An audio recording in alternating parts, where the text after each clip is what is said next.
أعوذ بالله من الشيطان اللعين الرجيم بسم الله الرحمن الرحيم الحمد لله رب العالمين والصلاة والسلام على أشرف الأنبياء والمرسلين محمد وآله الطيبين الطاهرين أما بعد فقد قال رسول الله صلى الله عليه وآله وسلم من فطر منكم صائما مؤمنا في هذا الشهر كان له بذلك عند الله عتق نسمة ومغفرة لما مضى من ذنوبه. فقيل يا رسول الله وليس كلنا يقدر على ذلك؟ فقال صلى الله عليه وآله وسلم اتقوا النار ولو بشق تمرة اتقوا النار ولو بشربة من ماء. عزیزان محترم، پیغمبر گرامی اسلام ماہ مبارک رمضان میں اگر ہم کسی کو افطار دیں تو اس کا ثواب کتنا ہے، اس کی فضیلت کتنا ہے، اس کو بیان کرتے ہوئے خطبہ شعبانیہ میں ارشاد فرماتے ہیں من فطر منکم صائما مؤمنا فی هذا الشہر، اگر تم میں سے کوئی اس مہینے میں کسی مؤمن روزہ دار کو افطار دے تو اس کا نتیجہ کیا نکلے گا؟ فرماتے ہیں کان لہ بذلک عند اللہ عتق نسمہ، فرماتے ہیں خداوند اس کو اپنی راہ میں ایک غلام آزاد کرنے کا ثواب دیتا ہے۔ اور اس افطار کا دوسرا نتیجہ آپ کو یہ ملے گا کہ وَمَغْفِرَةٌ لِمَا مَضَى مِن ذُنُوبِهِ، آپ کے جتنے بھی گناہ ہوں گے اس افطار کے صدقے میں وہ تمام گناہان بخش دیا جائے گا۔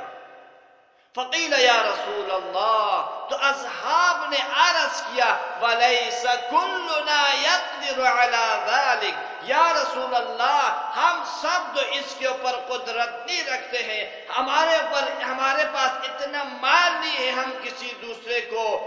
افطار دے سکیں تو۔ فقال صلی اللہ علیہ وآلہ وسلم، اس وقت پیغمبر گرامی اسلام فرماتے ہیں اتقوا النار ولو بشق تمرہ، اپنے آپ کو آگ جہنم کی آگ سے بچاؤ اگرچہ نصف خرما سے ہی کیوں نہ ہو۔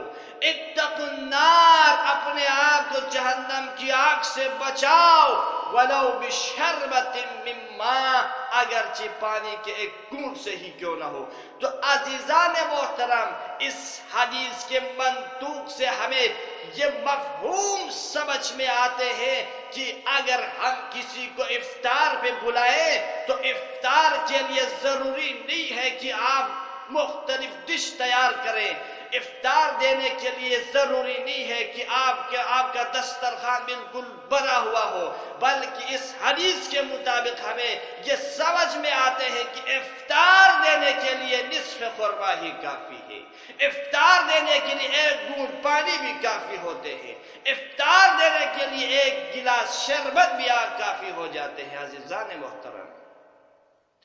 اور یہ افطار دینا ماہ مبارک رمضان میں یہ سنت پیغمبر ہے، یہ سنت ائمہ اطہار ہے، چنانچہ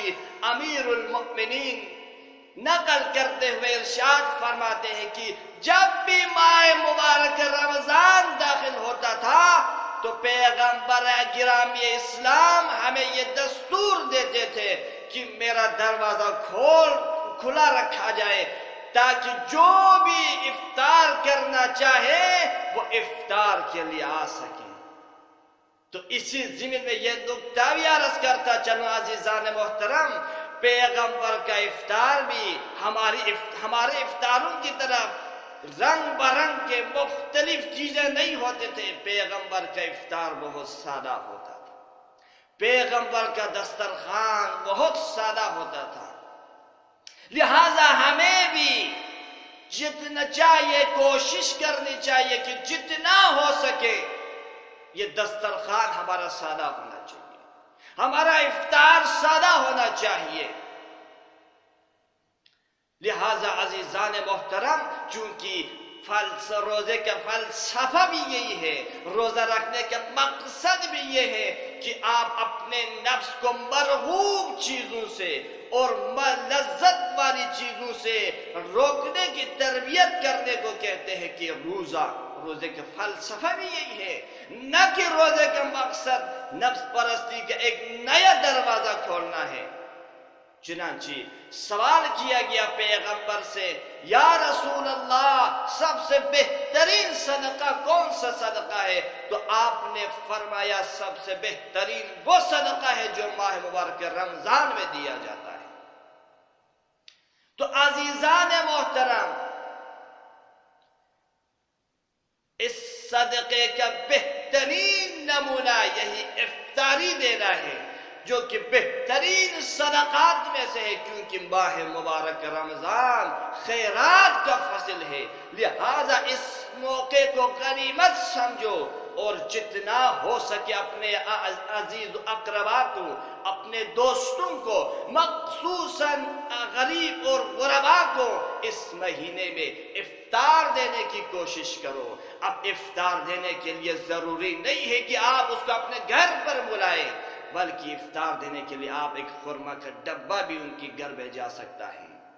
آپ افطار کے لیے 1 کلو بیسن بھی ان کے لیے بھیجا سکتا ہے۔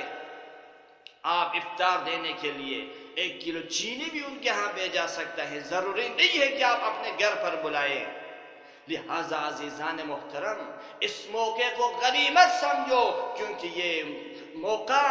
جو ہے نا، اگر آپ افطاری دیں، اگر آپ کسی کو افطار دیں، تو یہ آپ کے قیامت کے عذاب کا، نجات کا ضامن بنے گا، عذاب حشر سے، عذاب دوزخ سے آپ کی نجات کا وسیلہ بنے گا۔ خداوند متعال سے دعا کرتے ہیں، پروردگارا ہمیں اس ماہ مبارک میں زیادہ سے زیادہ خیرات کرنے کی توفیق عطا